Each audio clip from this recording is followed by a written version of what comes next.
Covid-19 a également un impact sur l'instruction en famille. S'il faut bien différencier ces effets de ceux de la loi confortant le respect des principes de la République de 2021, elle inclut désormais les enfants âgés de 3 à 6 ans instruits à domicile dans le champ de l'application de l'IEF et renforce les contrôles avec une injonction de rescolarisation après 2 contrôles négatifs. Suite à nos travaux, il apparaît nécessaire de veiller à l'harmonisation entre les territoires des modalités de contrôle et des conditions de délivrance de l'autorisation d'instruire un enfant au sein de la famille. Des disparités ont été notées selon les académies.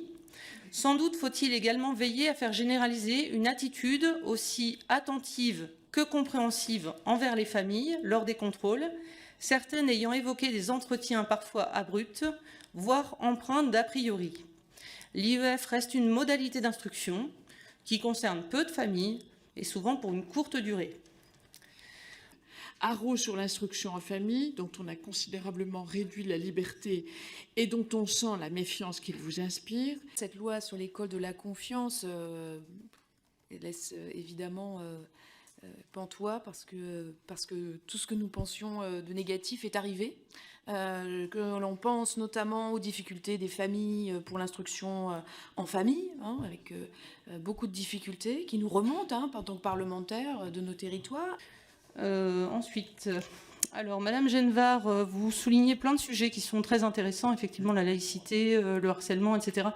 C'est vrai que la loi Blanquer, elle prend, c'est le principe des lois éducation nationale, elle prend quelques éléments sans être globale. Parce qu'il y a eu également la loi sur les principes de la République, sur la laïcité, vous avez la loi harcèlement d'Erwan Balanon. Donc en fait, on n'a pas abordé ces sujets-là, mais ils sont évidemment majeurs. Pour le reste, vous parlez effectivement d'une défiance côté... vous parlez de notre méfiance vis-à-vis de l'IEF. Alors moi, je n'ai pas exprimé ça dans mon rapport. Je crois que monsieur le co-rapporteur non plus. On a parlé simplement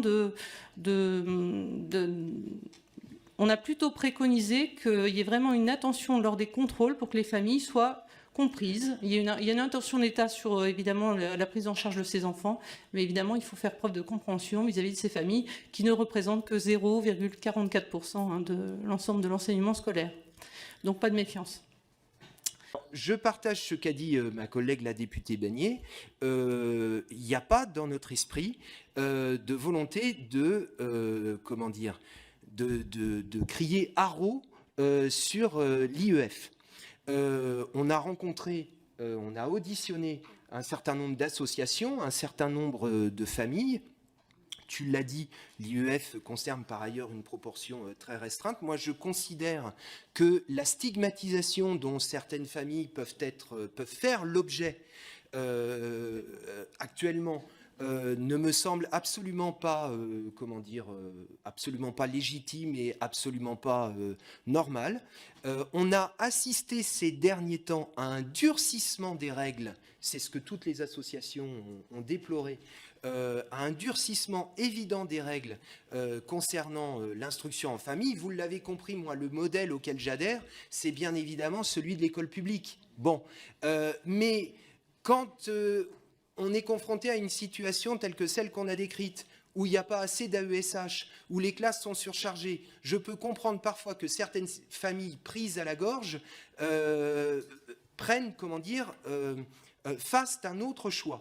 Et je constate, comme député de Seine-Saint-Denis, je constate une situation qui, moi, ne manque pas de m'étonner, de m'interroger. C'est que, par exemple, dans ce département, la quasi-totalité des demandes qui sont adressées à l'administration font l'objet d'un refus. Et cela me pose un problème. J'aimerais en connaître les raisons, et bien souvent, nous ne les connaissons pas. Donc,